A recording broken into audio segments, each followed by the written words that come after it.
السلام عليكم ورحمة الله وبركاته. الحمد لله رب العالمين وبه نستعين، والصلاة والسلام على رسوله النبي الأمين وعلى آله وأصحابه أجمعين ومن تبعهم بإحسان إلى يوم الدين. أما بعد، قال الله تبارك وتعالى: ومن آياته أن خلق لكم من أنفسكم أزواجا لتسكنوا إليها وجعل بينكم مودة ورحمة إن في ذلك لآيات لقوم يتفكرون. قابل صد احترام صدر اجلاس، معزز علماء کرام، ذمہ داران، بزرگ قوم و ملت کے ہونہار عزیز نوجوانوں، پیارے اور معصوم بچوں اور پردہ نشین خواتین اسلام، ہر قسم کی تعریف، بڑائی، حمد و ثنا اس پاک پروردگار کے لیے لائق و زیبا اور سزاوار ہے جو تن تنہا اس کائنات کا خالق، مالک و مدبر و رازق ہے۔ اس پاک پروردگار کا ہم شکر ادا کرتے ہیں کہ اس کے توفیق، اس کے فضل اور اس کے کرم کے ساتھ، صحت و تندرستی کی نعمت کے ساتھ آج میں اور آپ اللہ کے اس گھر میں دینی مجلس اور قال اللہ اور قال رسول سننے کے لیے ہم یہاں پر تشریف فرما ہیں، بیٹھے ہوئے ہیں۔ یقین مانیے کہ ہم سب یقیناً قابل مبارکباد ہیں، کیونکہ جہاں قال اللہ اور قال رسول کی باتیں ہو رہی ہوں اور لوگ اس کی طرف متوجہ ہوتے ہیں، ان باتوں کو سنتے ہیں اور پھر ان میں سے جو بہتر اور اچھی باتیں ہوتی ہیں ان پر عمل کرتے ہیں، تو یقیناً اس سے ان کی دنیا اور آخرت دونوں بہتر ہوتی ہے۔ حضرات گرامی، مجھے اس مختصر سے وقت میں آپ حضرات کے سامنے جس موضوع کے تعلق سے، جس موضوع کے تحت سے آپ کے سامنے گفتگو کرنی ہے، جس موضوع سے مجھے مکلف کیا گیا ہے، وہ ہے، آپ نے سماعت کیا، میاں بیوی کے آپسی تعلقات یا آپسی حقوق۔ میں نے سورۃ الروم کی ایک آیت آپ کے سامنے تلاوت کی ہے، جس میں اللہ رب العالمین نے ارشاد فرمایا: وَمِنْ آيَاتِهِ أَنْ خَلَقَ لَكُم مِّنْ أَنفُسِكُمْ أَزْوَاجًا لِتَسْكُنُوا إِلَيْهَا۔ اور اللہ رب العالمین کی نشانیوں میں سے ایک بڑی نشانی یہ ہے کہ اس نے تمہیں جوڑا پیدا کیا، ازواجا لتسکنوا الیہا، تاکہ تم اس کے ذریعے سے سکون حاصل کرو، اطمینان حاصل کرو، راحت حاصل کرو۔ وجعل بینکم مودۃ ورحمہ، اور اللہ رب العالمین نے تمہارے درمیان محبت، مودت پیدا کر دیا اپنی رحمت خاص کے ذریعے سے۔ ان فی ذلک لآیات لقوم یتفکرون، اور غور و فکر کرنے والوں کے لیے ان میاں بیوی کے معاملات میں بہت بڑی بڑی نشانیاں ہیں۔ حضرات گرامی، سب سے پہلی بات، میاں بیوی کے آپسی تعلقات اور آپسی حقوق کو بیان کرنے سے پہلے چند اصول اور ضوابط ہیں جس کو ہمیں اپنے ذہن میں رکھنی ہے۔ سب سے پہلی بات جو اس آیت میں اللہ رب العالمین نے بیان کی ہے وہ یہ، شریعت نے بتایا کہ میاں بیوی کا اس دنیا میں وجود اللہ رب العالمین کی بہت بڑی نشانیوں میں سے ایک نشانی ہے۔ اللہ رب العالمین کی بہت بڑی جو ہے قدرت کا کرشمہ جسے کہتے ہیں، اس میں سے ایک کرشمہ ہے کہ اللہ رب العالمین نے انسانوں کو جوڑا بجوڑا بنایا، میاں بیوی کے شکل میں بنایا۔ اور دوسری بات جو اس آیت میں بتائی جا رہی ہے وہ یہ کہ یہ ازدواجی تعلقات، یہ میاں بیوی کا جو رشتہ ہے، اس رشتے میں انسان کی زندگی کا چین ہے، سکون ہے، اطمینان ہے، راحت قلب ہے۔ اللہ رب العالمین نے کہا کہ اس میں غور کرنے والوں کے لیے بہت سارے عبرت کے پہلو ہیں، بہت سارے اللہ رب العالمین کی طرف سے اس آیت میں اور اس مخلوق میں بہت ساری جو ہے عبرت کے پہلو جو ہے کار فرما ہے۔ حضرات گرامی، شریعت کا جو اصول ہے، شریعت نے جو ہمیں میاں بیوی کے تعلق سے سب سے پہلی جو بات ہمیں بتائی ہے وہ یہ کہ میاں بیوی کا یہ جو رشتہ ہے، ازدواجی جو رشتہ ہے، اس کائنات کے اندر سب سے پہلا رشتہ ہے، سب سے پہلا رشتہ، سب سے پہلا رشتہ انسانوں کے درمیان جو قائم ہوا وہ ہے میاں بیوی کا رشتہ۔ اس دنیا کا سب سے پہلا انسان آدم علیہ السلام اور دوسرا انسان جو ہے حوا علیہ السلام۔ اللہ رب العالمین نے ان دونوں کے ذریعے سے دوسرے اور رشتہ داریاں بنائی، دوسرے اور مخلوقات کو پیدا کیے۔ دنیا میں جتنے بھی رشتے ناطے پائے جاتے ہیں وہ بعد، سب سے پہلا جو رشتہ ہے وہ میاں بیوی کا رشتہ ہے۔ اس سے اس رشتے کی عظمت، اس کا تقدس اور اس رشتے کی گہرائی کا پتہ چلتا ہے کہ یہ رشتہ کتنا اہم ہے، کہ سب سے پہلا رشتہ اس دنیا میں اللہ رب العالمین نے جو قائم کیا وہ میاں بیوی کا رشتہ ہے۔ باپ بیٹے کا رشتہ بعد میں، باپ اور اولاد کا جو ہے رشتہ ہے یہ بعد میں، خالہ پھوپھو یا اسی طرح سے دوسرے اور بھی جو رشتہ داریاں ہیں یہ سب بعد میں۔ پہلا جو رشتہ اس دنیا میں قائم ہوا وہ رشتہ ہے میاں بیوی کا رشتہ۔ دوسری بات جو مجھے اور آپ کو یاد رکھنی ہے وہ یہ کہ یہ جو رشتہ ہے، یہ رشتہ دراصل اس دنیا کا سب سے بہترین رشتہ ہے جس میں اللہ نے اطمینان و سکون رکھا ہے۔ اللہ رب العالمین نے اس رشتے کے اندر سکونت اور اطمینان اور راحت قلب کو رکھ دیا ہے۔ جو بندہ بھی اس رشتے ازدواج میں جڑتا ہے دنیا کی حقیقی سکون اور اطمینان وہ اسی میں پاتا ہے۔ حضرات گرامی، قرآن مجید کا اگر آپ مطالعہ کریں گے، قرآن مجید کو اگر آپ گہرائی سے پڑھیں گے تو آپ کو پتہ چلے گا کہ قرآن مجید کے اندر بہت ساری اہم پہلوؤں کو، میاں بیوی کے تعلقات کو اجاگر کیا گیا۔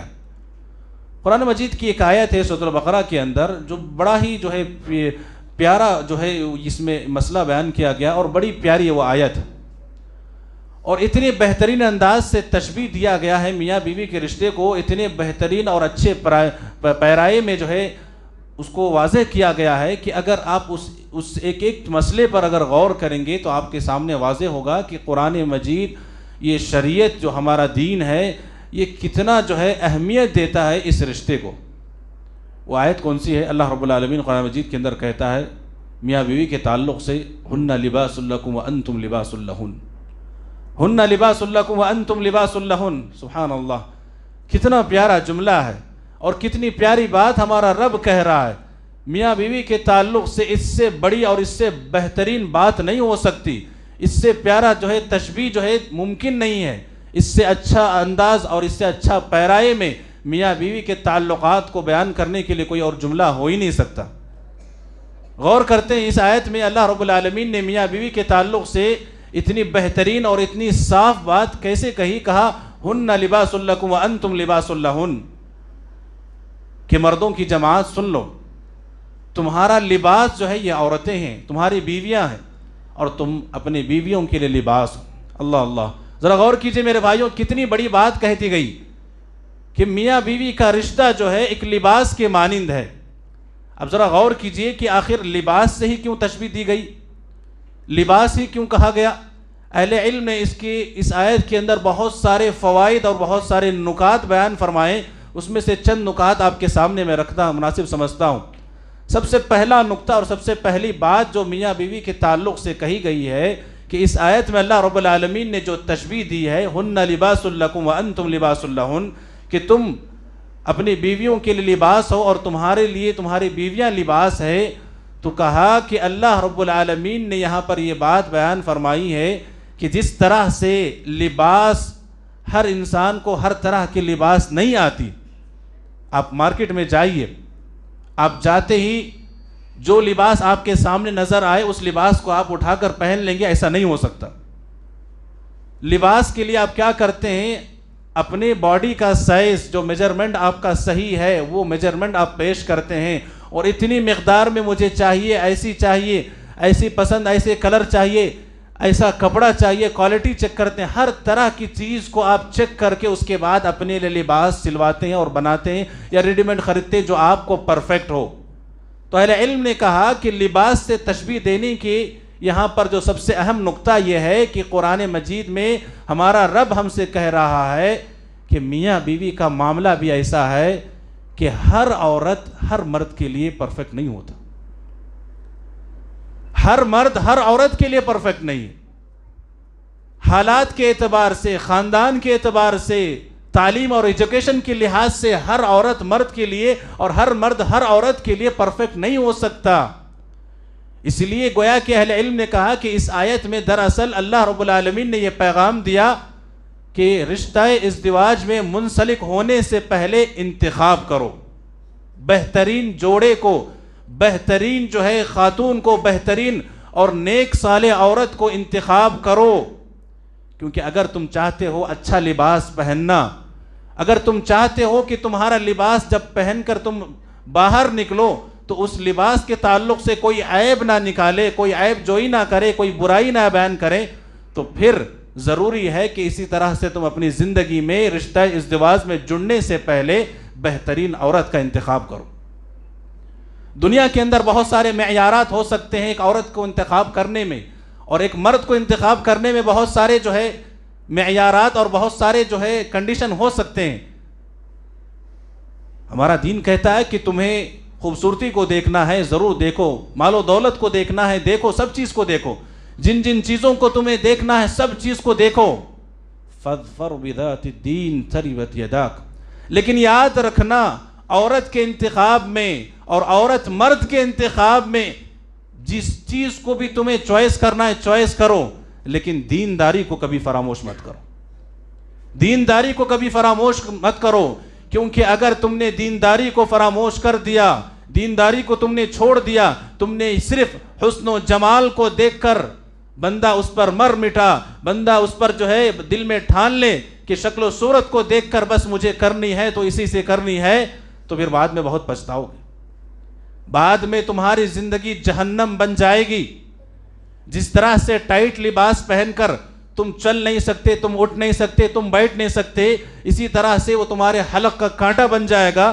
اسی طرح سے یہ خاتون، یہ عورت جس کی تم نے انتخاب کرتے ہوئے، تم اپنے رشتہ ازدواج میں جڑتے وقت تم نے اگر اس بات کا خیال نہیں رکھا، دینداری کو ترجیح نہیں دی، تو پھر یہ بھی تمہارے حلق کا کانٹا بن جائے گا، زندگی تباہ ہو جائے گی۔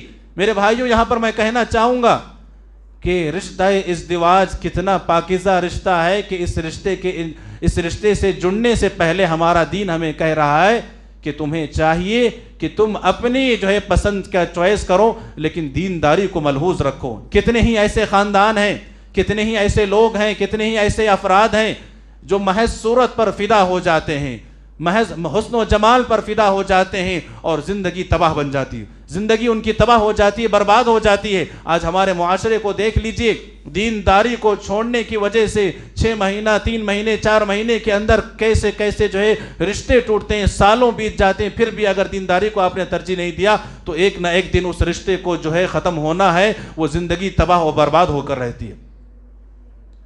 تو قرآن مجید بڑا ہی پیارا اور بہترین اسلوب میں کہہ رہا، ہن لباس لکم وانتم لباس لہن، کہ جس طرح سے تم لباس کو اختیار کرنے میں ہزار نخرے کرتے ہو، اسی طرح سے اپنی بیوی کا انتخاب کرنے میں، اور عورت کو کہا جا رہا اپنے شوہر کے انتخاب کرنے میں صرف مال و دولت نہیں، صرف حسن و جمال کو نہیں کہ اجلا دیکھا اچھل گیا پٹا، پیلا دیکھا پسل گیا پٹا، ایسا نہیں ہونا چاہیے، بلکہ اگر آپ نے کسی بھی چیز کو اگر دیکھا ہے تو دینداری کو ضرور ملحوظ رکھیے۔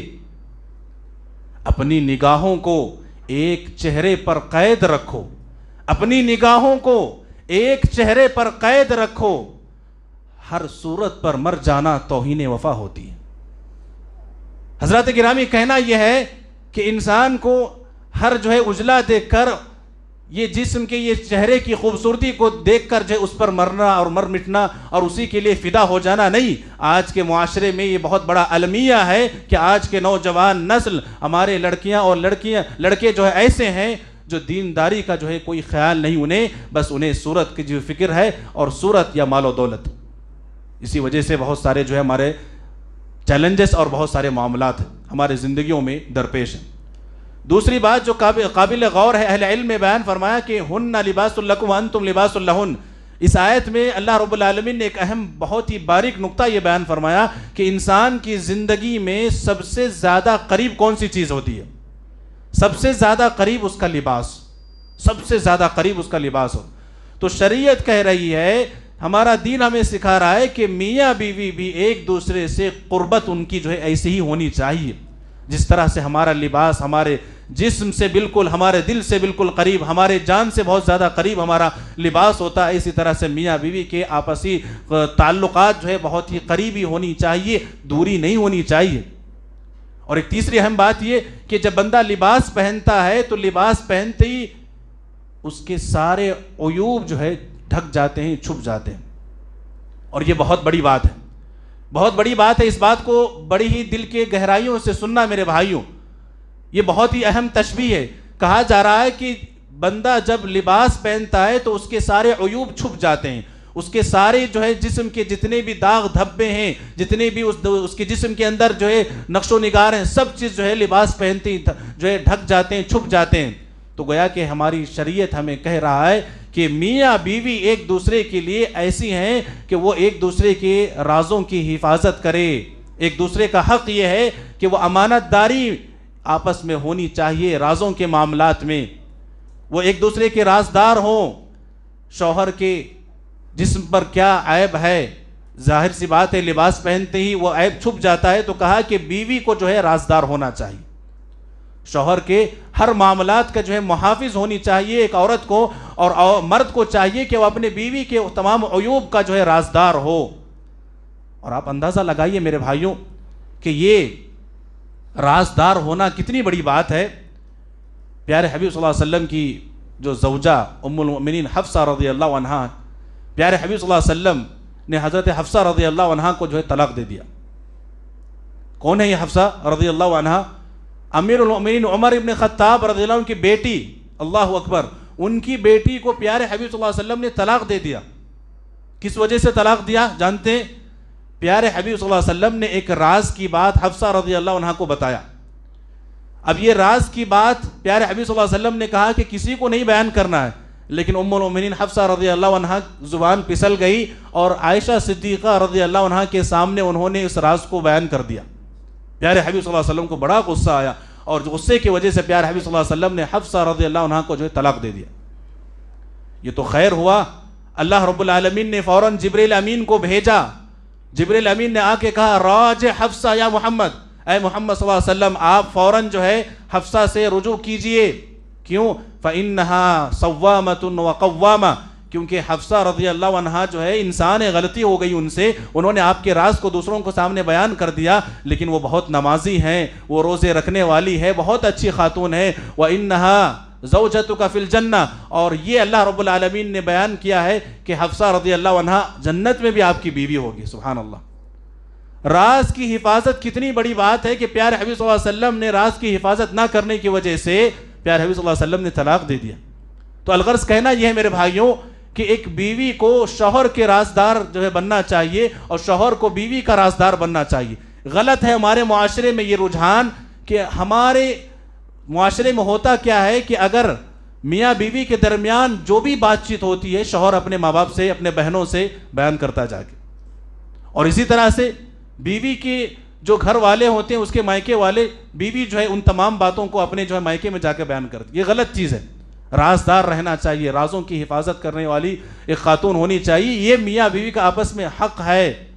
اور اسی طرح سے میرے بھائیوں مجھے جو کہنا ہے وہ یہ کہ اللہ رب العالمین نے مرد کو قوام بنایا، مرد کو قوام بنایا۔ قوام کا مطلب کیا ہے کہ اللہ رب العالمین نے مرد کو ایک درجہ فضیلت عطا فرمائی ہے کہ عورت کے اوپر وہ حاکم ہے، عورت کی دیکھ بھال کرنا، اسے کما کے کھلانا، اس کے تمام ضروریات کو پورا کرنا، یہ اللہ رب العالمین نے مرد کے کنٹرول اور مرد کے اختیار میں دے رکھا ہے۔ لہٰذا تمام ہی خاتون کو، تمام ہی بیویوں کو اس بات کا اندازہ کرنا چاہیے اور اس بات کو مان لینا چاہیے کہ مرد ہمارے اوپر قوام ہے۔ الرجال قوامون علی النساء، اللہ رب العالمین نے کہہ دیا کہ مردوں کو اللہ رب العالمین نے حاکم بنایا ہے، عورتوں کو اس بات کو ایکسپٹ کر لینا چاہیے۔ آج ہمارے معاشرے میں جتنی بھی خرابیاں میاں بیوی کے تعلقات بگڑتے ہیں، آپسی حقوق جو ایک دوسرے کے ادا نہیں کرتے ہیں، اس میں سب سے بڑا ریزن اور سب سے بڑی رکاوٹ یہی ہے کہ عورتیں آج اپنے شوہروں کی قوامیت کو تسلیم نہیں کرتی۔ بہت سارے گھرانے ایسے ہیں جن گھرانوں کے بارے میں آپ کو جان کر حیرانی ہوگی کہ جیسے ہی مرد داخل ہوتا ہے تو اپنے بیویوں کے ڈر سے مرد کانپتے ہیں۔ اس طرح کا ماحول بنا ہوا ہے۔ ہر چیز جو ہے خاتون اپنے کنٹرول میں رکھتی ہے، اور اپنے شوہر کو تو وہ پاؤں کی جوتی بھی نہیں سمجھتی. اس قدر جو ہے ماحول بگڑا ہوا ہے. لہٰذا میرے بھائیوں کہنا یہ ہے کہ خاتون کو، بیویوں کو چاہیے کہ شوہروں کی قوامیت کو تسلیم کریں. اور ایک بات یہ بھی یاد رکھیں کہ قوام کا مطلب یہ نہیں، مرد یہ نہ سمجھے، جو بھی مرد قوام کا یہ مطلب سمجھتا ہے کہ میں حاکم ہوں، عورت میرے ماتحت ہے، اسے میں کچلوں گا، اسے میں رون دوں گا، اسے میں دباؤں گا، اسے میں پیسوں گا، اس کے ہر حقوق کو میں پامال کروں گا، تو یہ مرد جو ہے بڑا ظالم انسان ہے. عورتوں کو چاہیے کہ وہ اپنے شوہر کی قوامیت کو تسلیم کریں، اور مردوں کو چاہیے کہ قوامیت کے صحیح معنی اور مطلب کو سمجھیں. صحیح مطلب کیا ہے؟ اہل علم نے بیان فرمایا کہ قوام کا مطلب یہ ہے کہ بحیثیت حاکم کے اگر محکوم سے کوئی غلطی ہو جائے، کوتاہی ہو جائے، بھول چوک ہو جائے تو تم درگزر کرو، نظر انداز کرو. میرے بھائیوں، اسی سے مجھے یہ بات بھی کہنی ہے کہ اس کے بعد کا مسئلہ یہ ہے کہ میاں بیوی آپس میں ایک دوسرے کے حقوق کا خاص طور پر خیال رکھیں. اور آپ شریعت کا اگر مطالعہ کریں گے تو پیارے حبیب صلی اللہ علیہ وسلم کی احادیثوں سے پتہ چلے گا کہ ایک لمبی فہرست ہے میاں بیوی کے حقوق کے تعلق سے. اس میں سے دو چند جو ہے آپ کے سامنے میں بیان کروں گا، میرا وقت بھی ختم ہونے والا ہے.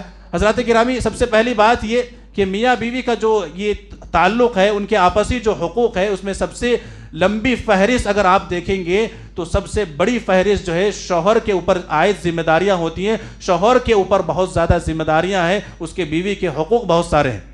ایک صحابی نے پیارے حبیب صلی اللہ علیہ وسلم سے پوچھا، اللہ کے رسول صلی اللہ علیہ وسلم مجھے بتائیے کہ میری بیوی کے مجھ پر کیا کیا حق ہیں. تو پیارے حبیب صلی اللہ علیہ وسلم نے کہا تو جو تم کھاتے ہو وہ تم اپنے بیوی کو کھلاؤ، اس کے نان و نفقے کا خیال رکھنا یہ تمہاری ذمہ داری ہے.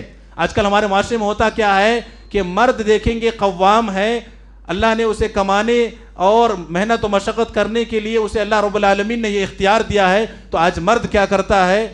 ہر دن ایک نئے ہوٹل کا انتخاب کرتا ہے، ہر دن ایک نئے ہوٹل میں جا کر جو ہے ڈنر کرتا ہے، کھانا کھاتا ہے، دوست و احباب کے ساتھ رہتا ہے.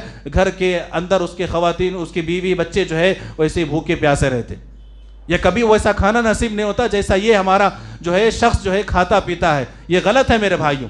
جو آپ کھاتے ہیں وہی اپنے بیویوں کو کھلائیں.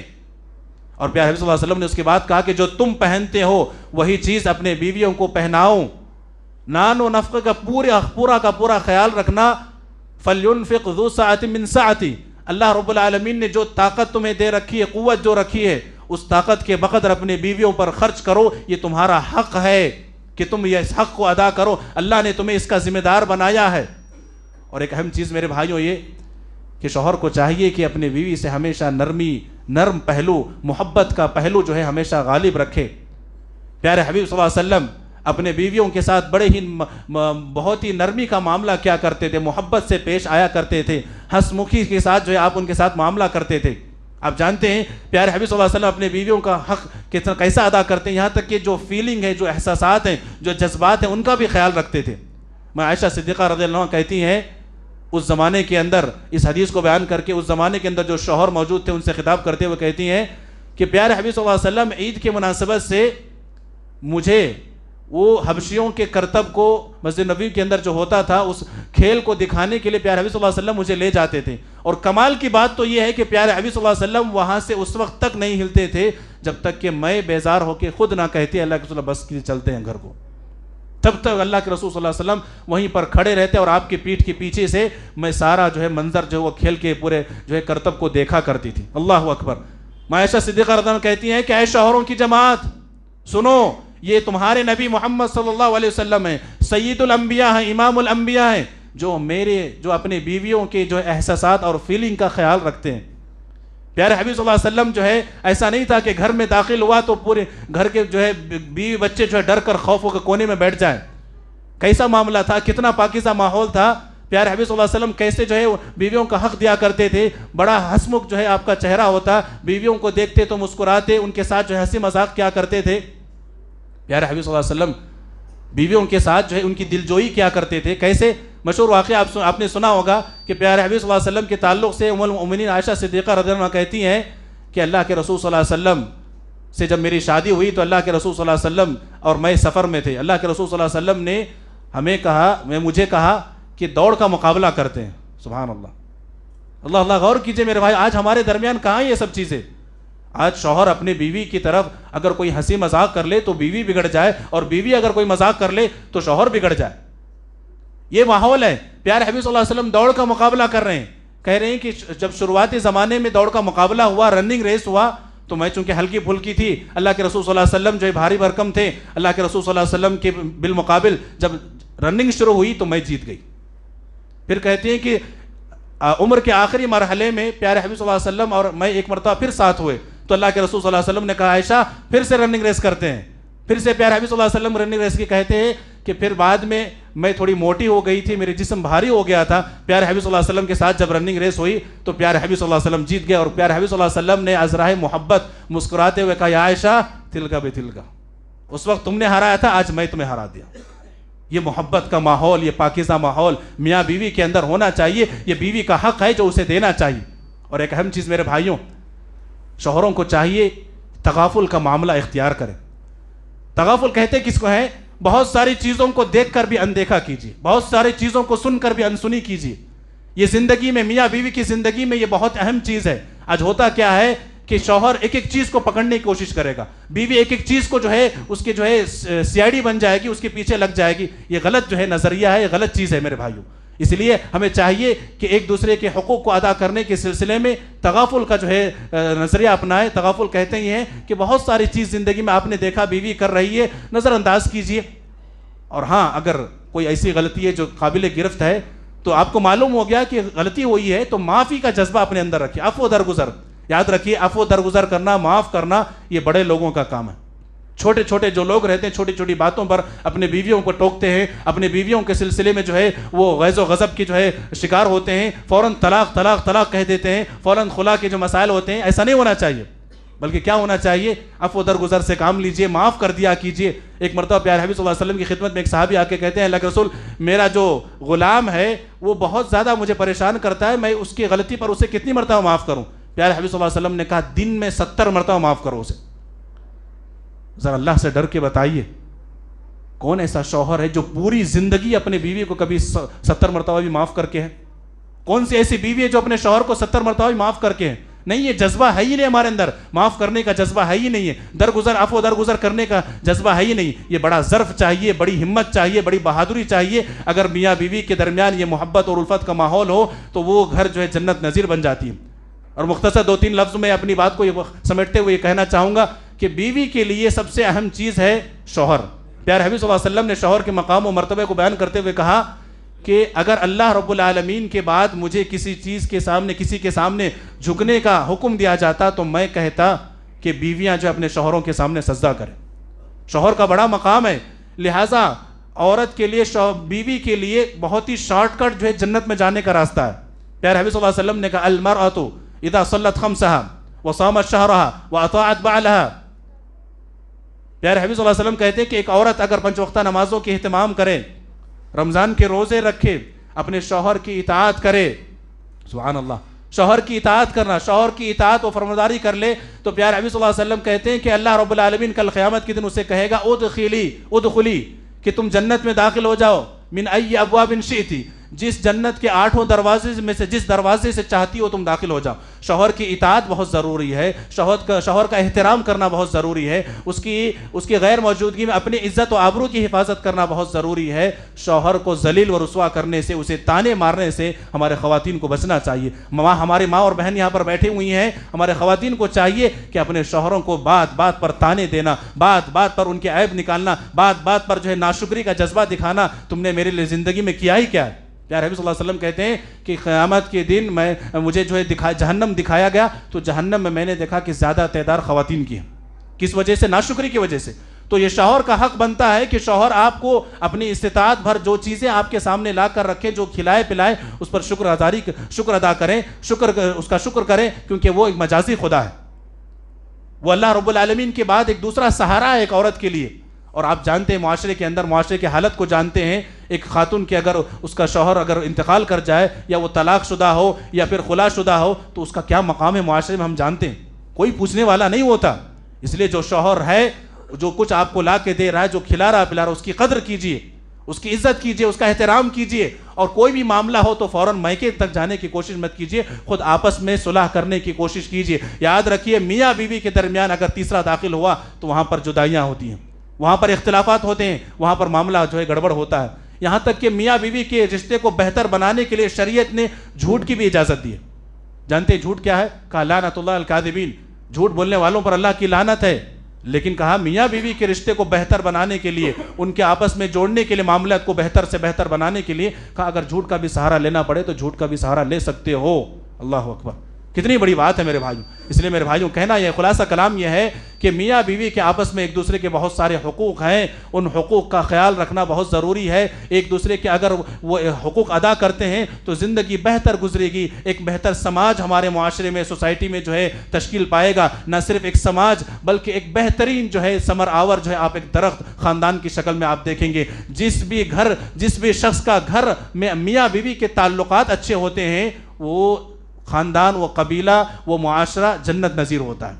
اور جس گھر میں بھی میاں بیوی کے تعلقات خراب ہوتے ہیں، وہاں سے اگنے والا ہر پودا جو ہے برباد ہوتا ہے، خاندان تباہ ہو جاتے ہیں، پورے جو ہے اولاد بچے جو ہے نسل تباہ ہو جاتی ہیں، پوری کی پوری ذریت ختم ہو جاتی ہے۔ لہٰذا میرے بھائیوں آخر میں یہ بات میں کہنا چاہوں گا کہ میاں بیوی کے حقوق کو جاننے کے لیے ضروری ہے کہ علم حاصل کریں، جانکاری حاصل کریں۔ شوہر اس کے اوپر کیا کیا حقوق عائد ہوتے ہیں ان کو وہ جانے، بیوی اسی طرح سے کوشش کرے کہ اس کے اوپر کیا حقوق عائد ہوتے ہیں ان کو جاننے کی وہ کوشش کرے۔ یقین مانیے کہ اگر ہم ان چیزوں کا خیال کرتے ہوئے اگر ہم زندگی گزاریں گے تو ہماری زندگی بہتر سے بہتر ہوگی، ہماری زندگی جو ہے جنت نظیر ہو جائے گی، ہماری دنیا بھی خیر ہوگی اور آخرت بھی بہتر ہوگا۔ میں انہی باتوں پر اپنی بات کو ختم کرتا ہوں اور اللہ رب العالمین سے دعا کرتا ہوں کہ اللہ رب العالمین ہمارے جو ہے یہاں پر جو موجود لوگ ہیں، اللہ تعالیٰ سب کے لیے خیر کے فیصلے فرمائے۔ جو نوجوان رشتہ ازدواج میں جڑنے والے ہیں، اللہ تعالیٰ انہیں نیک صالح جوڑا عنایت فرمائے۔ اللہ رب العالمین ہمارے بہن بیٹیوں کی حفاظت فرمائے، عزت و آبرو کی حفاظت فرمائے۔ پروردگار ہم سب پر رحم فرمائے، ہمارے معاملات کو درست فرمائے۔ پروردگار جو کچھ ہم یہاں باتیں سن رہے ہیں، اللہ تعالیٰ ہمیں اس پر عمل کرنے کے اللہ توفیق عطا فرمائے۔ اللہ ہماری خدمات کو قبول فرمائے۔ اللہم آمین۔ وآخر دعوانا الحمدللہ رب العالمین، وصلی اللہ علی النبی الکریم۔